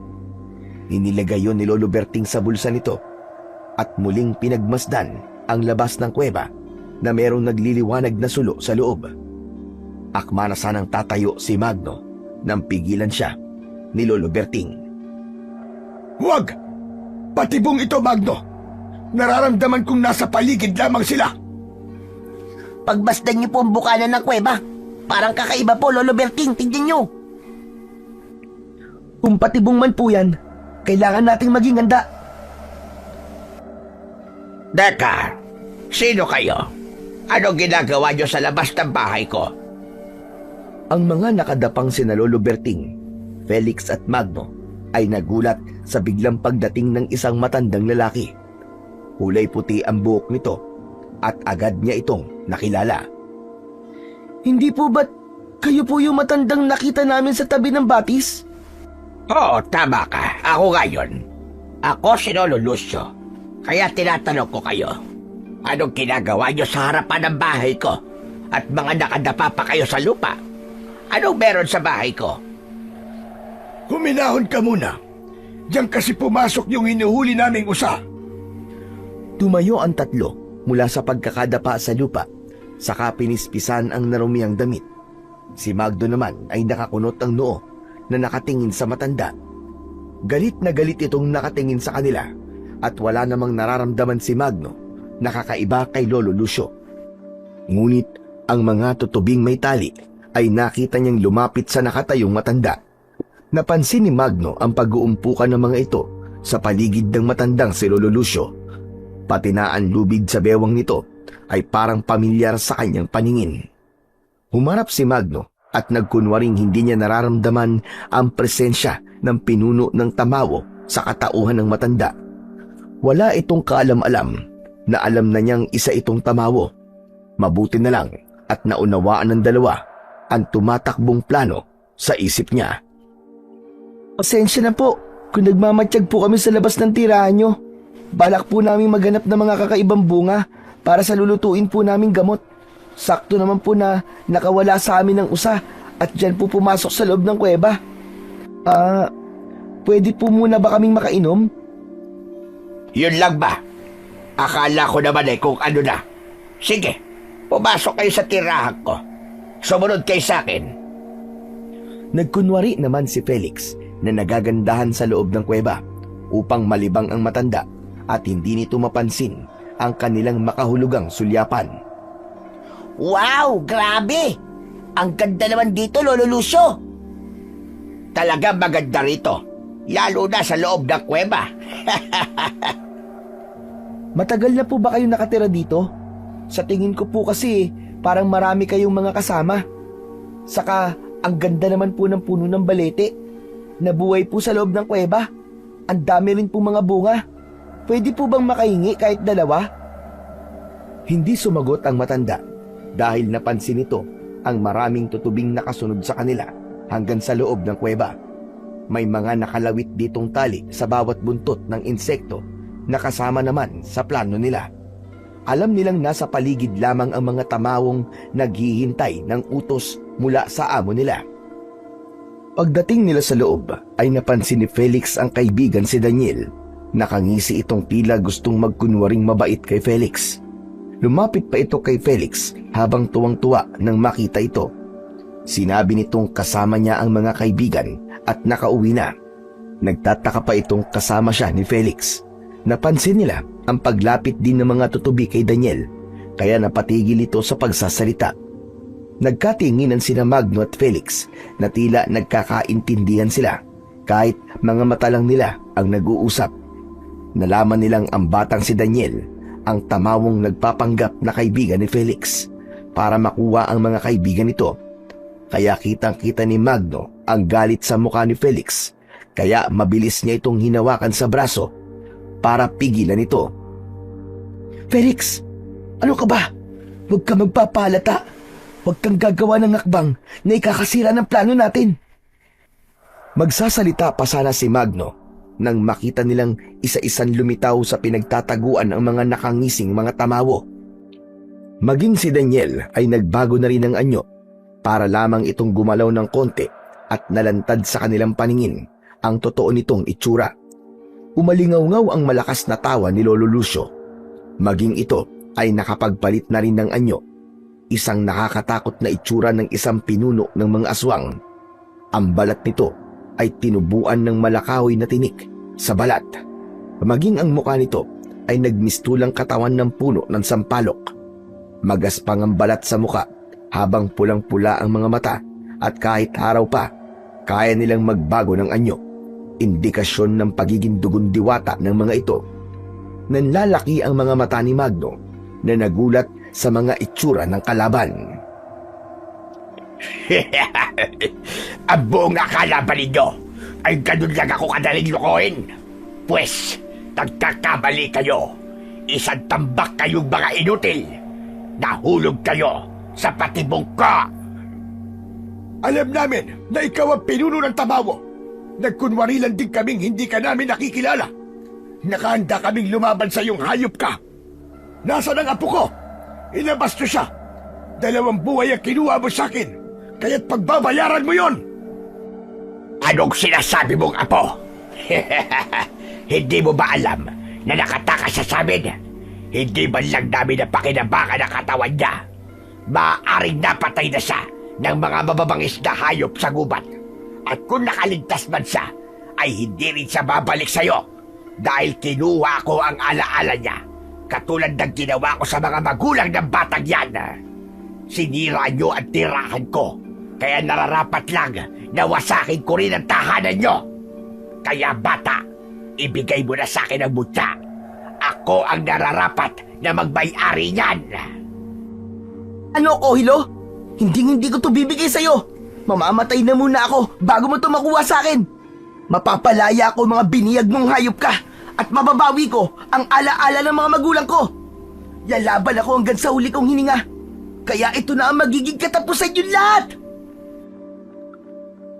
Nagtago sina Lolo Berting at Felix sa malalaking bato at hinayaan nilang palabasin ni Magno ang malakas nitong liwanag sa kanyang katawan. Kasabay ng paglitaw ng sandata sa kamay ni Magno, ang paglabas din ng armas na latigo ng pinuno na si Lolo Lucio. Dumagundong ang ingay sa loob ng kuweba, habang ang pakikipagpambuno naman ni Magno sa mga tamawo ay nagsilbing mga apoy sa lakas ng pagtama ng kanyang mga kamao sa muka ng kalaban. Lalo na nang salubungin niya ng kanyang malakas na kamay ang tali ng latigo na humagupit sa kanyang katawan. Lumabas din ang kanyang gabay tutubi at lumabas mula sa buntot nito ang mga karayom na may taglay na lason. Habang ang mga tutubing karayom na may mga tali sa buntot ay nautusan din ni Magno na makipaglaban sa alagad ni Lolo Lucio. Umikot siya sa ere at ang mga karayom ay tila sumabay sa hangin, papalapit sa mga kalaban. Isa-isang bumagsak ang mga kalaban sa sahig ng kuweba, habang naninigas ang katawan na parang nasunog na kahoy. Hindi yun matanggap ni Lolo Lucio, kaya panay ang paghagupit nito ng latigo sa kanya. Agad naman niya yung naiwasan at nakakaganti ng pag-atake rito ng mga karayom mula sa kanyang palad. Naramdaman ni Magno ang pagpasok ng malakas na enerhiya sa buo niyang katawan, kasabay ng paglitaw ng liwanag sa kanyang likuran at naghugis tutubi yun. Inasinta ng mga karayom na lumalabas sa buntot nito ang mga natitirang kalaban. Kitang-kita ni Magno kung paanong lumabas ang dugo sa mga mata at ilong ng mga tamawo. Narinig niyang sumisigaw si Felix. Magno! Tumatakas ang pinuno sa labas ng kuweba! Sundan mo siya! Kami na ang bahala sa mga bunga ng balete! Kaya na namin to! Hindi na nagdalawang isip si Magno nang sundan niya ang pinuno ng mga tamawo habang ang dalawa ay naiwan sa loob ng kuweba kasama ang mga ibang gabay tutubi. Paglabas niya ng kuweba ay sumalubong naman sa kanya ang malakas na paghagupit ng mga latigo ni Lolo Lucio. Bumagsak siya sa lupa habang namimilipit sa sobrang sakit. Para siyang binuhusan ng mainit na tubig sa katawan, pero agad siyang tumayo at muling humarap sa matanda. Nagkamali ka sa taong kinalaban mo. Mas malakas ang kapangyarihan ko sa'yo kahit wala sa akin ang mutya. Magagawa ko pa rin patayin ka. Pagsisisihan mong nakialam ka sa aking pamumuno. Uubusin ko ang mga bata sa baryong ito at ako na ang magiging pinakamalakas na hari ng mga tamawo. Saka ako babalikan ang aking mga kalahing sumumpa sa akin. Mukhang ikaw yata ang nasisiraan ng ulo. Huwag ka na magangad na maging hari dahil hindi yun mangyayari. Kung talagang malakas ang kapangyarihan mo sa akin, bakit ka tumatakbo na parang isang duwag na matandang hukluban? Babawiin ko ang alaala ng mga magulang ko sa'yo. Papatayin kita. Kaya't sabihin mo, nasaan ang kapatid ko? Saan mo siya dinala? Nasaan si Kuya Gerald? Ilabas mo siya! Hindi ako hanapan na nawawalang mga insekto. Hindi mo ako matatalo at hindi mo na maahanap ang kapatid mo habang buhay ka ng mag-iisa kagaya ng gusto mong mangyari sa'yo noon. Hindi! Hindi ako mag-iisa dahil may pamilya ako. Pero ikaw, wala kang pamilya. Ikaw ang mag-isang mamamatay nang dahil sa kasamaan mo! Hindi ako nag-iisa. Marami akong kasama. Mula sa likod ng puno ay lumitaw ang maraming tamawo. Lahat sila ay merong mga sandata at tunay na pinaghandaan ang paglusob niya. Napaatras siya at nakaramdam ng pag-aalala para sa mga taong nasa loob ng kuweba. Nagbago ang anyo ng aswang na tamawo. Tumubo ang mahahaba nitong mga pangil. Pumula ang mga mata nito na ang mga kamay ay may tig-iisang hawak na latigo. Ang dating kulay puting balat ay naging kulay itim na nalantad na ang tunay nilang mga anyo.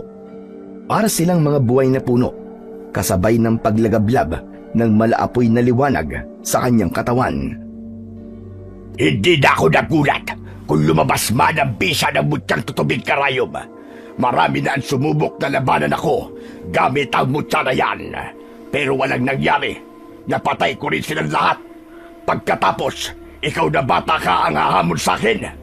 Para kang lumalaban sa katulad kong isang dambuhalang dragon. Wala akong pakialam kung dragon ka man. Basta't ang alam ko, hindi mo to lugar. Wala kang puwang sa lugar na to. Mga itim na inkantong tamawo. Hindi kayo totoong taga rito. Kaya lalabanan kita kahit dragon ka pa. Ibabalik kita sa lupang pinanggalingan mo. Huwag mo na subukan lumaban, bata. Dahil hindi mo ko kaya. Sumuko ka na lang. Tama na, Satsat. Simulan na natin ang laban. Isang mabilis na pag-ikot sa ere ang ginawa ni Magno at sa isang iglap, 5 kagad ang tinamaan ng kanyang kapangyarihang karayom, habang ang kanyang liwanag na gabay ay ang pinuntirya naman nila ay ang pinuno ng aswang na tamawo. Mabilis namang nailagan yun ng kalaban at gumanti sa kanya ng paghagupit ng latigo. Tinamaan siya sa dibdib, dahilan upang bumagsak siya sa lupa. Hindi siya nakatayo nang pumulupot ang latigo sa kanyang leeg. Gumapang ang apoy sa latigo at naramdaman niya ang init nito. Tila unti-unting pinapaso ang balat niya. Napasigaw siya sa sobrang sakit, kaya ang kumilos naman ay ang tutubing gabay. Inasinta nito ang kamay ng kalaban gamit ang karayom na lumabas sa buntot nito. Tinamaan ng nagliliwanag na karayom ang pinuno. Bumaon yun sa kamay nitong may hawak na latigo, kaya't nabitiwan nito ang latigo. Bago pa man makaganti ng pag-atake si Magno, ay dinumog naman siya ng mga alagad nito. Hindi niya maintindihan kung saan nanggagaling ang sakit ng bawat pagtama ng mga kuko nito sa kanyang katawan. Biglang naramdaman ni Magno ang pagsanib ng liwanag ng kanyang gabay. Tila pumasok din ang tutubi sa kanyang katawan. Naramdaman niya na parabang napupunit ang kanyang balat sa likod.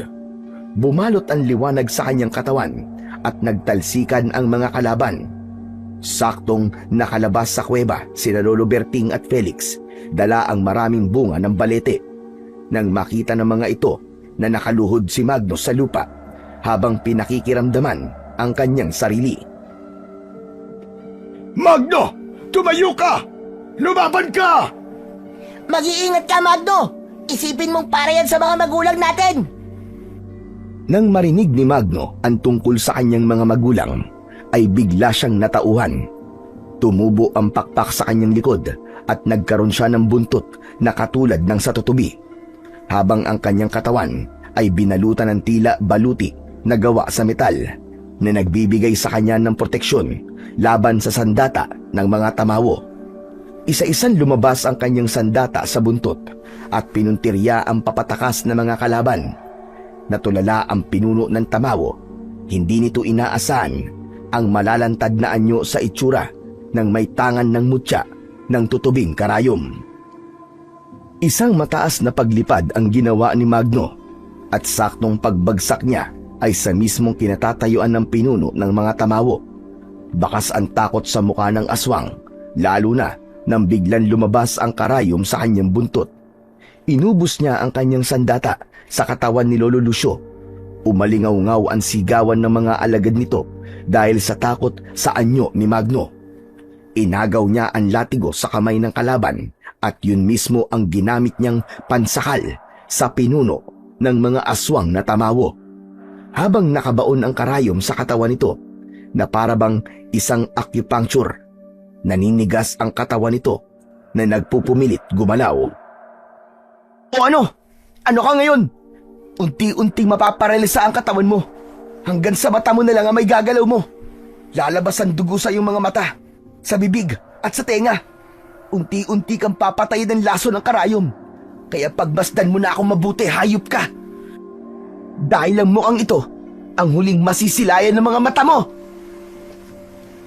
Lahat ng sinabi ni Magno ay nangyari nga sa aswang. Si Daniel na nasa anyong tamawo ay nauna nang nasunog ang katawan. Unti-unting nilamon ng apoy ang katawan ng pinuno hanggang sa maging kulay itim na abo ang katawan nito at sumama sa hangin.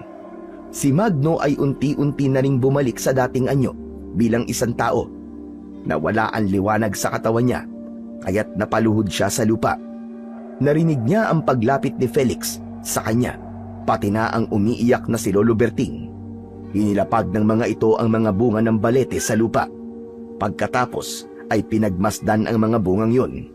Gumalaw ang bawat piraso at sa isang iglap ay naging mga bata itong nakahiga sa lupa. Mabilis ang mga ito na bumangon at nagtataka kung bakit nasa kagubatan sila. Masayang napatalon ang mga ito habang yakap si Magno, habang hinahanap ng kanyang mga mata kung isa sa mga batang nakaligtas ang kanyang kuya Gerald. Nalungkot siya nang makitang wala roon ng kapatid. Ganon din ang apo ni Lolo Berting. Bakit ganun? Wala ang aking apo. Patay na siguro ang apo ko, Magno. Diyos ko! Ang apo ko!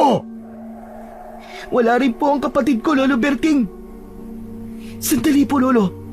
Hindi po ba't meron akong ibinigay na bunga ng balete sa inyo? Iniligay niyo po yun sa inyong bulsa. Hindi po kaya ang nauna kong bunga na nakuha sa tamawo ay yung apo niyo? Isang malakas na liwanag ang nagpatigil sa pagsasalita ni Magno. Nang mapunit ang bulsa ng matanda, lumitaw ang isang binatilyo. Kilala ni Magno ang binatilyo. Walang iba kundi ang kuya Gerald niya. Niyakap niya ito ng maigpit habang si Lolo Berting ay bagsak ang balikat dahil umasa itong ang apo na ang makikita. Kuya, ligtas ka na! Nakabalik ka na! Diyos ko, maraming salamat po at buhay ang kuya ko! Katulad ng dati ay hindi ito nagpapayakap sa kanya at hindi rin siya nito kilala dahil alam naman niyang wala sa tamang pag-iisip ang kuya niya. Pero nang humarap ito sa matanda ay malakas na napahagulgol ng iyak si Gerald, pati na rin si Lolo Berting. Lalo na nang tawagin ng Kuya Gerald niya ang matanda na lolo. Paulit-ulit nitong binibigkas ang pangalan ni Lolo Berting. Apo! Diyos ko ang apo ko! Nakaligtas ka! Ang mga matang yan, kaparehas sa mata ng iyong ina! Nang makita ni Magno na yumakap ang kapatid sa matanda, ay sobra siyang nagtaka at muli niyang naalala ang batang nasa larawan sa loob ng silid ng matanda. Kaya pala pamilyar ang mukha ng batang yun sa kanya, ay dahil ito ang nawawalang apo ni Lolo Berting, ang Kuya Gerald niya, ang matagal nang hinahanap ng matanda. Maraming katanungan ang naghari sa kanyang isip. Alam niyang ang katotohanan ay nalantad sa kanyang harapan, na ang mga magulang lamang niya ang makakasagot kung paanong napunta sa mga ito ang apo ng matanda. Teka lang. Paano nangyaring apo niyo si Kuya Gerald, Lolo Berting? Hindi ko rin alam, Felix. Pero ang mahalaga ngayon, kasama ko na ang apo ko. Maraming salamat sa Diyos. Dininig niya ang aking panalangin. Hindi totoong nasisiraan ng ulo ang kanyang kapatid dahil nakikilala nito ang matanda. Magkakasama silang umuwi sa kanilang tirahan at mula sa labas ng kanilang bahay ay sumalubong na kagad sa kanila ang kanyang mga magulang. Bumalik na rin ang alaala ng mga ito. Pambira! Diyos ko mga bata kayo, saan ba kayo nagpunta? Abay kung saan ko na kayo hinanap pa. Tay? Nay? Kilala niyo na po ba ako? Aba, bakit hindi naman kita makikilala anak kita? Ano bang klaseng tanong yan ha? Saka, isinama mo pa to si Gerald sa gubat. Pati si Felix kasama mo na rin. Teka. Ano ba nangyayari ha? Sabihin mo nga. Tay, susunod na po ako sa inyo. Hindi na po ako maglalayas ng bahay kahit kailan. Hindi na po ako magiging pasaway. Abay mabuti naman. Tsaka dapat lang naman yun anak. Para sa iyo rin naman yun eh. Kita mo na, umuwi kayo ngayon na malapit ng dumilim ang paligid. Paano kung maligaw kayo? Hindi namin alam kung saan namin kayo hahanapin. Inabala niyo pa si Lolo Berting. Hindi sila abala sa akin, Tinoy. Naparito ako dahil sa apo ko. Si Gerald ang nawawala kong apo. Siya ang matagal ko nang hinahanap at kayo palang nakakuha sa kanya. Huwag na po natin pag-usapan yan dito, Lolo Berting. Tay, huwag po kayo mag-alala. Alam ko na pong hindi ko totoong kapatid si Kuya. Hindi totoong nasisiraan siya ng ulo. Dahil hindi niya po tayo kilala. Dahil ang totoo, hindi naman niya talaga tayo kilala eh. Si Lolo Berting po ang kanyang pamilya. Nagpasalamat si Gerald kay Magno, pati na sa kanilang mga magulang. Utang daw nito ang buhay sa kanyang ama at ina. Pero kailangan na raw nitong sumama sa matanda. Mauuna na rin akong umuwi, Magno, Lolo, at Mang Tinoy. Kailangan ko pang makita ang mga magulang ko eh. Tiyak ko, hinahanap na nila ako. Nang tumalikod si Felix, ay saka nagpatuloy sa pag-uusap ang dalawa tungkol kay Gerald. Kung ganun eh, kukunin niyo na nga po ang anak ko, Lolo Berting. Gusto po niyang sumama sa inyo. Oo, Tinoy. Pasensya na kung kailangan kong makasama ang aking apo. Alam kong napamahal na sa inyo ang apo ko. Pero gusto ko pa siyang makasama kahit hanggang sa huling sandali na lamang ng aking buhay. Kinuha po ng tamawo ang kanyang alaala at pati na rin po kayo na biktima po nila. Mabuti na lamang po at natalo ko po ang pinuno ng aswang. Nabawi ko po kayo sa kanila. Diyos ko, ang buong akala namin mag-asawa ay nakatulog lang kami. Wala kaming kaalam-alam na nawala na rin pala kami sa aming mga sarili. Oo, Tinoy. Ang mutya ng tutubing karayom ang tumulong sa inyo. Sa katunayan, ay naihatid na namin sa kanilang mga pamilya mga batang iniligtas ni Magno. Sa sobrang tuwa ng kanyang ama, ay napayakap ito ng maigpit sa kanya.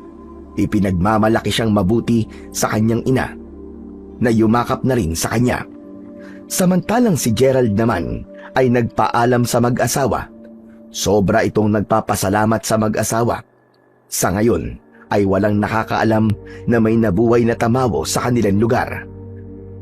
Tinikap nilang ilihim ang tungkol sa Tamawo at nang hindi na lumaki ang gulo sa baryo ng Palindok. Magmula noon ay wala ng batang makikitang naglalayas pa ng gabi at pumupunta sa gubat. Sumusunod na sila sa kanilang mga magulang at higit sa lahat, hindi na rin sila nanguhuli ng mga tutubing karayom. Kapag sinusubukan nating huliin ang isang tutubi, madalas nating napapansin na hindi ito madaling mahuli.